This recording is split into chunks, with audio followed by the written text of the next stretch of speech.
Hello students. Electrochemistry हम पढ़ रहे थे, विद्युत रसायन। और कल हमने इसमें क्या पढ़ा था?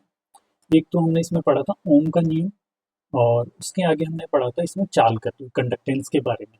उसके आगे आज अपन स्टार्ट करेंगे। इसमें हमारा जो अगला टॉपिक है वो है विशिष्ट चालकत्व, है ना। विशिष्ट चालकत्व, स्पेसिफिक कंडक्टेंस, विशिष्ट चालकता भी हम इसको कहते हैं, स्पेसिफिक कंडक्टिविटी, और कई बार हम इसको सीधे चालकता भी हम इसको बोल देते हैं। ठीक है, तो ये हमारा नया टॉपिक है। इसको स्टार्ट करने से पहले कल अपन ने जो पढ़ा वो अपन एक बार दोबारा देख लेते हैं, क्योंकि वो सब चीजें इस टॉपिक में काम आएगी, है ना। ठीक है, सबसे पहले तो अपन ने कल इसमें क्या पढ़ा था? कल हमने देखा था ओम का नियम। ओम का नियम, ओम का नियम क्या कहता है? ओम का नियम कहता है कि किसी चालक तार के सिरों पर अगर अपन V वोल्टेज अगर अपन अप्लाई करें, V विभव अगर उसके सिरों पर अगर लगाया जाए, तो उसमें से बहने वाली धारा और उसका जो प्रतिरोध R है ना, इनका जो मल्टीप्लिकेशन है वो V के बराबर होगा, यानी कि लगाए गए विभव के बराबर। ठीक है, और यहाँ से अपने पास क्या आया था? R।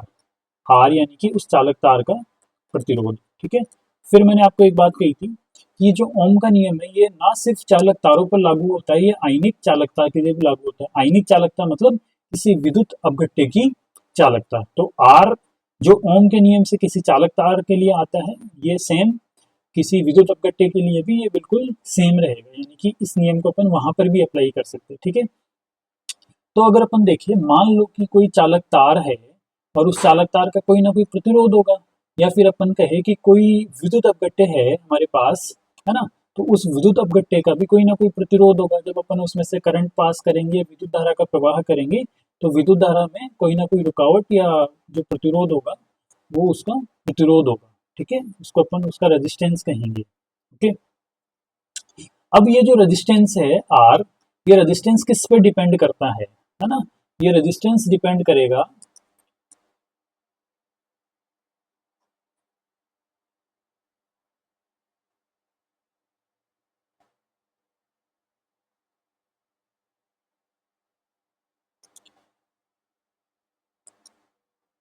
किसी चालक तार का जो प्रतिरोध है वो सबसे पहले तो डिपेंड करता है वो जो चालक तार अपन ने लिया है उसकी लंबाई क्या है ना। चालक तार की लंबाई के समानुपाती होता है, डिपेंड करता है। वो डिपेंड कैसे करेगा वो भी यहाँ पे बताया हुआ है कि जो रेजिस्टेंस आर है, प्रतिरोध आर है, अगर चालक तार की लंबाई एल है तो प्रतिरोध जो है वो उसकी लंबाई के समानुपाती होता है। ठीक है, एक तो रिलेशन अपने यहाँ से निकल के आता है। दूसरा, ये जो प्रतिरोध आर है ये उस चालक तार के अनुप्रस्थ काट के क्षेत्रफल ए के व्युत्क्रमानुपाती होता है, इनवर्सली प्रोपोर्शनल, है ना। तो अपन लिख सकते हैं कि जो आर है वो इसके अनुप्रस्थ काट के क्षेत्रफल यानी ए के क्या है? व्युत्क्रमानुपाती है। दो चीज अपने पास है, ऐसे आर समानुपाती है एल के, आर व्युत्क्रमानुपाती है ए के, है ना, अनुप्रस्थ काट के क्षेत्रफल के। अगर अपन इन दोनों को कंबाइन करें तो दोनों को कंबाइन करने पे हमारे पास क्या निकल के आता है कि आर जो है वो एल के तो समानुपाती है और ए के व्युत्क्रमानुपाती। इसको अपन ऐसे भी कह सकते हैं कि जो आर है वो एल अपॉन ए के समानुपाती है, इसके एल अपॉन ए के। ठीक है, अगर ये जो समानुपाती का जो चिन्ह है अगर अपन इसको हटाए, अगर समानुपाती चिन्ह अगर यहाँ से हटाए तो यहाँ पे एक अपने को नियतांक लगाना पड़ेगा, है ना। वो नियतांक क्या है? रो, एल अपॉन ए। तो यहाँ पे अपने पास एक नियतांक आता है रो। रो क्या है? रो एक नियतांक है।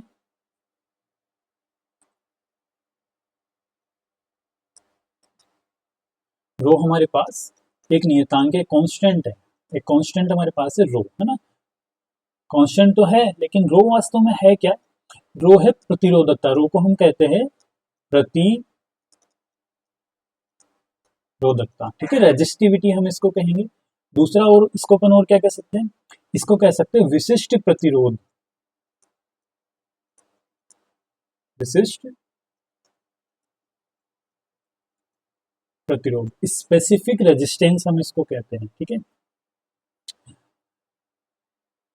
ये जो स्पेसिफिक रेजिस्टेंस रो है ये किस पे डिपेंड करता है? ये डिपेंड करता है जो भी अपन ने पदार्थ लिया है ना। जैसे कोई अपन ने चालक तार लिया है तो चालक तार कौन से पदार्थ का बना हुआ है, कौन से मेटल का बना हुआ है। दूसरा, जैसे मान लो अपन आयनिक चालकता की बात करें और अपन ने कोई विद्युत अपव्यय लिया है, तो विद्युत अपव्यय कौन सा लिया है, NaCl का लिया है या फिर एल्यूमिनियम सल्फेट का लिया है या कोई और उसमें अपन ने साल्ट लिया है, तो ये उस पर डिपेंड कर देगा पदार्थ की प्रकृति पर, है ना। ये पदार्थ की प्रकृति पर डिपेंड करता है,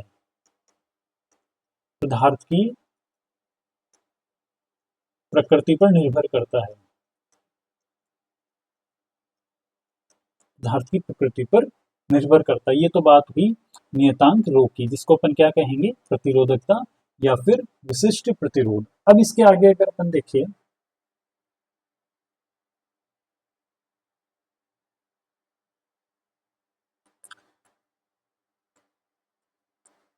रो हमारे पास है प्रतिरोधकता,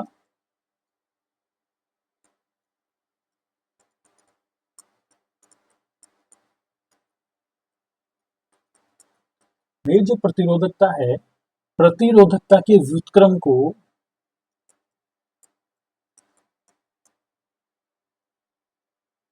प्रतिरोधकता के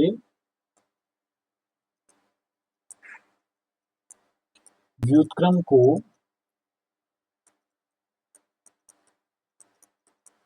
विशिष्ट चालकता कहते हैं।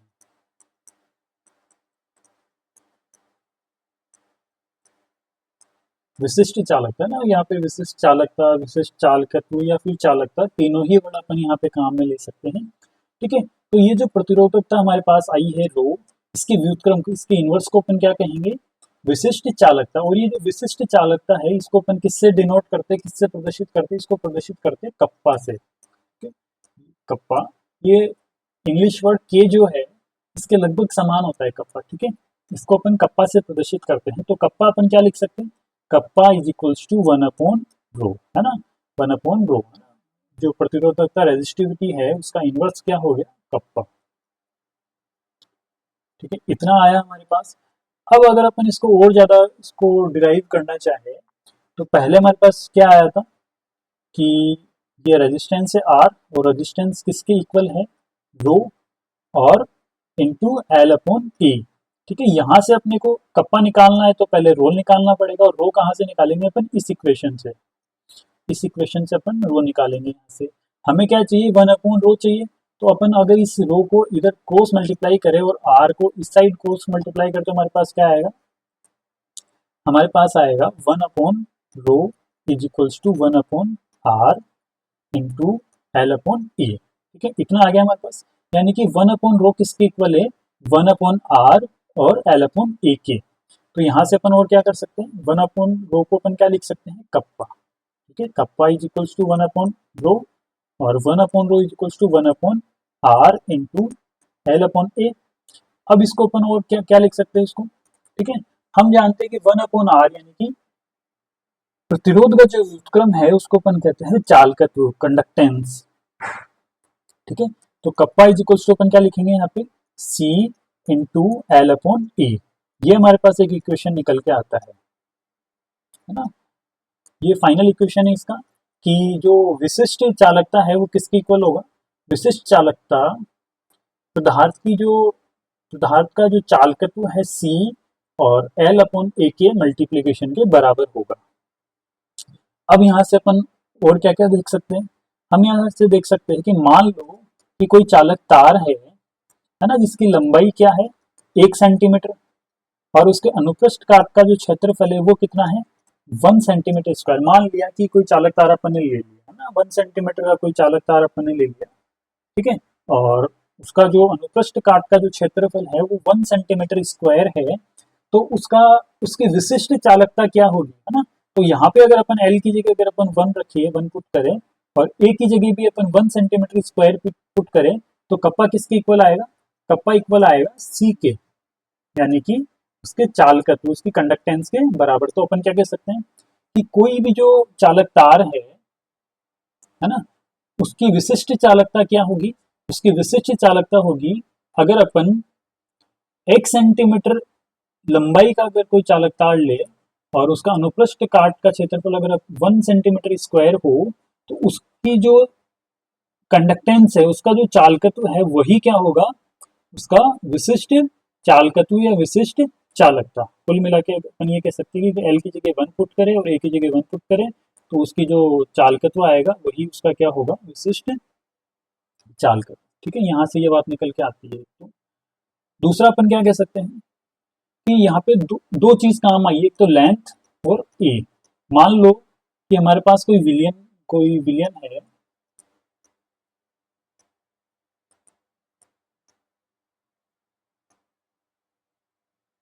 हमारे पास कोई विलियन है इसमें, ठीक है, इसकी ये दो फेस है, इनको अपन ने इलेक्ट्रोड मान लिया और ये इलेक्ट्रोड आगे किसी बैटरी से कनेक्टेड है, ठीक है, और इसमें सॉल्यूशन भरा हुआ है, विलियन इसमें भरा हुआ है पूरा, ठीक है, और इसकी ये जो एज है, इसकी ये जो भुजा है वो 1 सेंटीमीटर लंबाई की है और ये वाली जो एज है ये भी 1 सेंटीमीटर लंबाई की है। तो अगर अपन इसका वॉल्यूम निकाले, इसका जो आयतन आएगा वो कितना आएगा, 1 × 1 × 1 यानी कि 1 सेंटीमीटर क्यूब इसका आयतन आएगा। ठीक है, तो अगर ये जो क्यूब है, ये जो घन है, अगर इसका आयतन 1 सेंटीमीटर क्यूब है तो हम ये कहेंगे कि इसमें जो सॉल्यूशन भरा हुआ है उसका आयतन भी कितना होगा, 1 सेंटीमीटर क्यूब। ठीक है, क्योंकि इसका आयतन, घन का आयतन 1 सेंटीमीटर क्यूब है तो इसमें 1 सेंटीमीटर क्यूब ही विलियन भरा जा सकता है। ठीक है, तो अगर अपन देखें तो इसके लिए एल बराबर कितना आएगा, 1 सेंटीमीटर, और इसका जो ए आएगा, एरिया है ना, एक फेस का जो एरिया आएगा वो कितना आएगा, 1 सेंटीमीटर स्क्वायर, 1 सेंटीमीटर स्क्वायर। तो इसके लिए कप्पा क्या आएगा, कप्पा यानी विशिष्ट चालकता। तो इसकी विशिष्ट चालकता क्या होगी, इसका जो चालकत्व सी आएगा, है ना, इसकी जो चालकत्व सी आएगा उसी के बराबर होगी। तो हम क्या कह सकते हैं कि अगर 1 सेंटीमीटर क्यूब अगर कोई विलियन है, 1 सेंटीमीटर क्यूब अगर कोई विलियन है तो उसकी जो विशिष्ट चालकता होगी, उसकी विशिष्ट चालकता उसके चालकत्व के बराबर होगी। ठीक है, यहाँ से अपने को ये पता चल रहा है। ये सब सारी चीजें अपने नोट्स में लिखी हुई है, आप वहां से पढ़ सकते हो। यहाँ सिर्फ मैं इनको ब्रीफ में समझा रहा हूँ। अब इसके आगे अपन क्या देखेंगे, इसकी इकाई क्या होगी, इकाई यूनिट यहाँ से क्या निकल के आती है। यूनिट निकालने के लिए सबसे पहले अपने को इसका फॉर्मूला लिखना पड़ेगा, kappa is equals to C into L upon A, है ना। सी हम जानते हैं कि सी क्या है, सी है चालकत्व या फिर कंडक्टेंस, और इसकी यूनिट क्या होती है, सी की यूनिट होती है ओम इनवर्स, सी की यूनिट है ओम इनवर्स। लेंथ लंबाई है, इसकी यूनिट क्या होगी, सेंटीमीटर, और एरिया ए यानी कि क्षेत्रफल ए है, इसकी यूनिट क्या होगी, सेंटीमीटर स्क्वायर। अगर इसको अपन यहाँ से क्रॉस करें तो क्या आएगा, ओम इनवर्स, और नीचे 1 सेंटीमीटर बचेगा जो कि अगर ऊपर जाएगा तो क्या आएगा, सेंटीमीटर इनवर्स। तो इसकी यूनिट होगी ओम इनवर्स, सेंटीमीटर इनवर्स। इसको अपन इस तरह से भी लिख सकते हैं, ओम इनवर्स सेंटीमीटर इनवर्स। अगर इसको अपन एसआई यूनिट में लिखे तो एसआई यूनिट में ओम इनवर्स को क्या लिखा जाता है, सीमेंस, और सेंटीमीटर को एसआई यूनिट में क्या लिखा जाता है, मीटर, तो यानी कि सेंटीमीटर इनवर्स। तो एसआई यूनिट्स में इसकी जो इकाई होगी वो क्या होगी, एसआई पद्धति में सीमेंस मीटर इनवर्स। बाकी अगर अपन लिखना चाहे तो अपन इसको क्या लिख सकते हैं, ओम इनवर्स सेंटीमीटर इनवर्स, या फिर इसका अगर सिंबल अपन ओम का लिखना चाहे तो ओम इनवर्स सेंटीमीटर इनवर्स। ये हमारे पास है विशिष्ट चालकता की यूनिट्स, इकाइयां। ठीक है, अब इसके आगे अपन देखेंगे मॉलर चालकता। मॉलर चालकता क्या होती है, मॉलर कंडक्टिविटी। जैसा कि नाम से ही अपने को पता चल रहा है कि अपन थोड़ा सा अंदाजा लगा सकते हैं कि इसमें मोलर चालकता मतलब 1 मोल पदार्थ की या 1 मोल विलियन की इसमें चालकता पूछी है।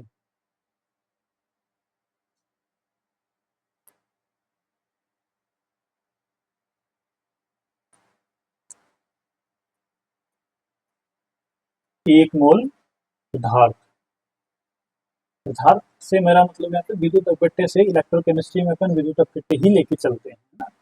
तो 1 मोल जो पदार्थ है इसको मैंने V सेंटीमीटर क्यूब आयतन में इसको घोला हुआ है, V सेंटीमीटर क्यूब आयतन में, है ना।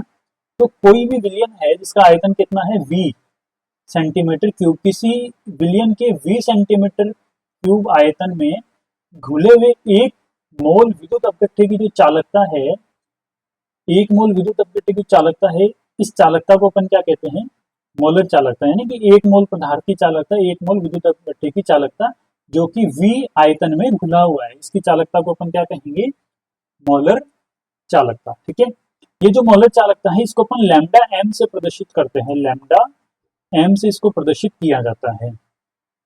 ठीक है, लैम्डा एम से हमने इसको प्रदर्शित कर दिया। अब इसका फॉर्मूला क्या होगा, इसका सूत्र क्या होगा, ये मोलर चालकता है जिसको अपन ने लैम्डा एम से प्रदर्शित किया है, और मोलर चालकता किसके बराबर होगी,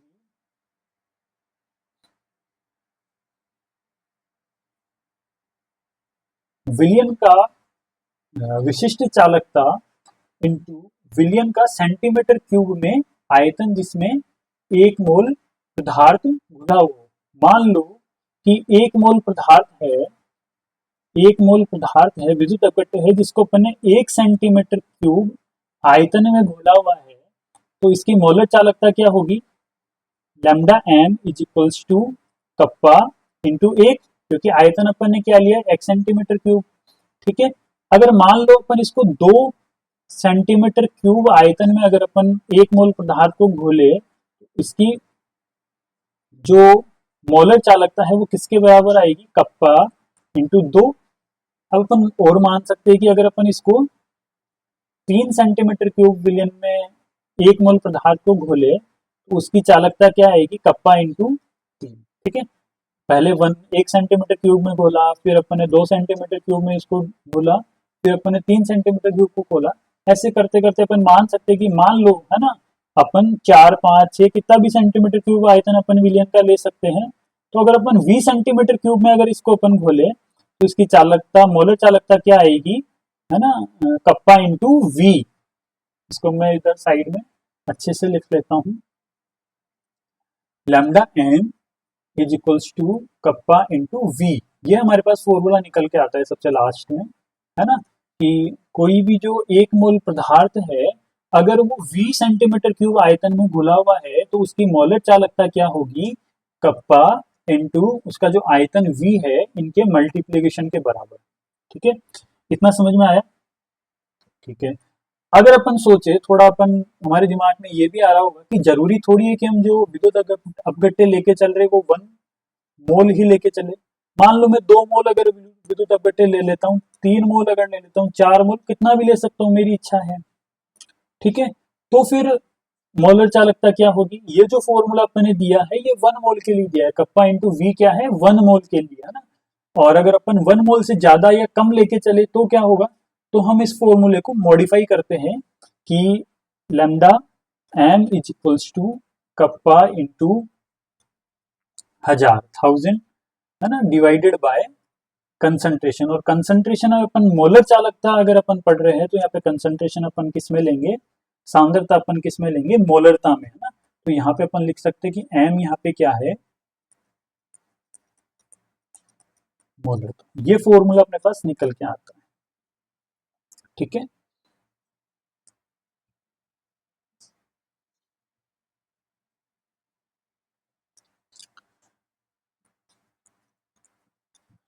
तो हमारे पास मोलर चालकता का फॉर्मूला आया कप्पा इंटू 1000 बटे एम, और एम क्या है यहाँ पे, मोलरता। ठीक है, अब अगर अपन इसकी यूनिट लिखना चाहे, इकाई, तो अपन क्या लिखेंगे, इसकी इकाई क्या होगी। इकाई लिखने के लिए सबसे पहले तो अपने को लिखना पड़ेगा यहाँ पे कि कप्पा क्या है ना। कप्पा, कप्पा की इकाई क्या होती है, ओम इनवर्स सेंटीमीटर इनवर्स। ठीक है, और जो मोलरता है इसका क्या होगा,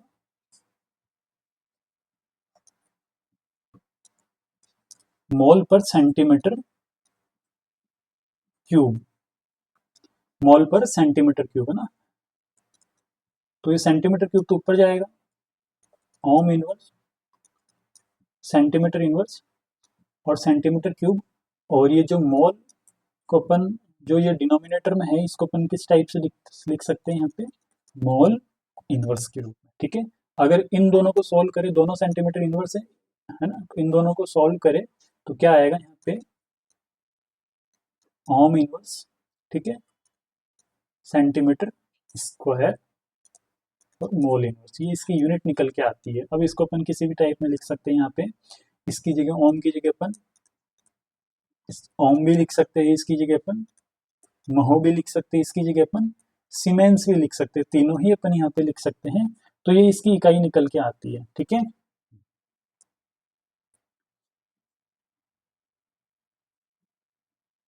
अब हमारे पास है तुल्यांक की चालकता। तुल्यांक की चालकता हमको पढ़ना है, इक्विवेलेंट कंडक्टिविटी।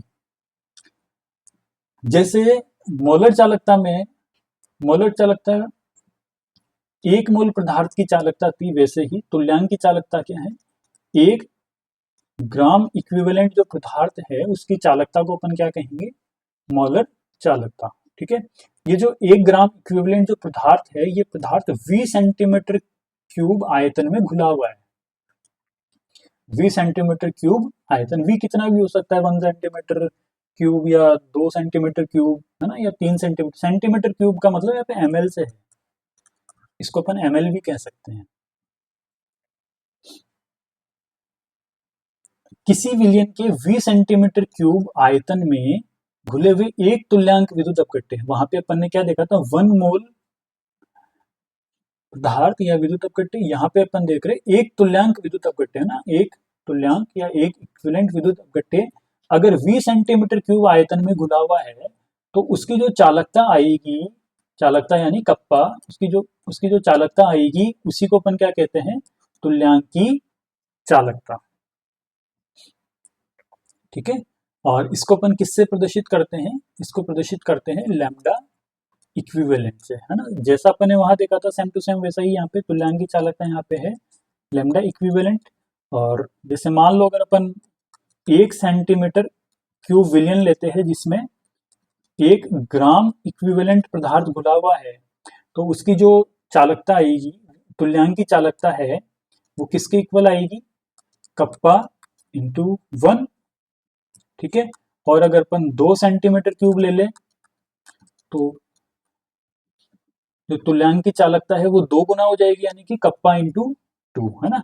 ऐसे करते करते मान लो अगर मैं v सेंटीमीटर क्यूब अगर मैं आयतन विलयन लेता हूं जिसमें 1 ग्राम इक्विवेलेंट पदार्थ घुला हुआ है, तो उसकी जो तुल्यांक की चालकता आएगी वो क्या आएगी, है ना, lambda equivalent kappa into V. और ये इसका फॉर्मूला है ना, फाइनल फॉर्मूला।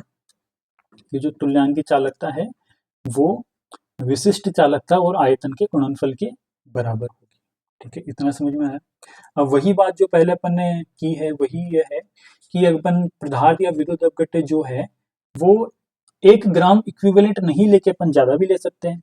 मान लो 2 ग्राम इक्विवेलेंट ले लिया, 3 ग्राम इक्विवेलेंट, 3 ग्राम तुल्यांक ले लिया, कितना भी मैं ले सकता हूँ, ज्यादा भी ले सकता हूँ, कम भी ले सकता हूँ। तो फिर उस कंडीशन में ये जो तुल्यांक की चालकता है वो क्या होगी, तो जैसे मोलर चालकता में अपन ने देखा था वैसा ही यहाँ पे होगा, है ना। ये तुल्यांक की चालकता, ये कप्पा इंटू 1000, और इसको डिवाइड करेंगे अपन कंसंट्रेशन से, है ना। जब अपन तुल्यांक की बात करते हैं तो अपन यहाँ पे नॉर्मलता की बात करेंगे, सांद्रता किस में लेंगे, नॉर्मलता में। और एन हमारे पास क्या है, नॉर्मलता, ठीक है। इसकी इकाई की भी हम यही बात कर लेते हैं, इसकी इकाई क्या होगी, कप्पा की इकाई होती है ओम इनवर्स, सेंटीमीटर इनवर्स। और जो नॉर्मलता है उसकी इकाई क्या होगी, equivalent divided by centimetre cube.